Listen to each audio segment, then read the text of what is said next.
Cette scène dure 3 minutes. Elle peut te réveiller pour toujours. Elle est là, dans la queue, entre deux cris de gamin, surexcités, et l'odeur de barbe à papa. Le ciel est rose bonbon. Tout le monde rit. Les lumières clignotent comme des promesses.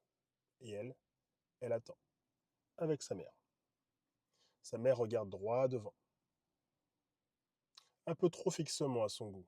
Son sourire est tendu, presque figé. Ses doigts jouent avec la fermeture de son sac, sa mâchoire est serrée, et puis soudain, la fille voit un truc étrange.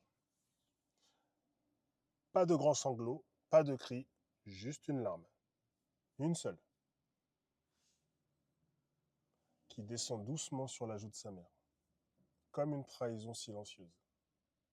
Personne ne voit, sauf elle. Elle a 13 ans. Et en une seconde, elle comprend un truc qu'un adulte ne lui a jamais dit. Un truc sur l'amour, sur les couples, sur le mensonge. Elle comprend que sa mère pleure parce qu'elle ne veut pas que ça se voie.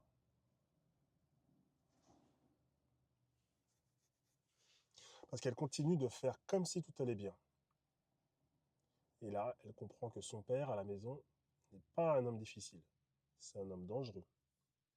Pas physiquement, enfin pas toujours. Mais dans les mots, dans l'indifférence, dans le vide. Elle comprend aussi que sa mère reste, mais pas parce qu'elle l'aime, parce qu'elle espère encore. Elle espère un jour qu'il changera.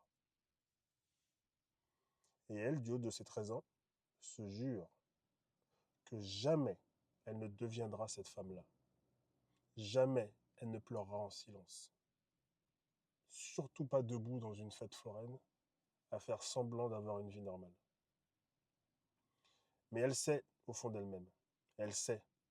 Elle sait que parfois l'espoir peut devenir une prison. Et toi, là, si tu te reconnais dans cette mère ou dans cet ado qui regarde en silence, sache que tu peux briser le cycle. Maintenant.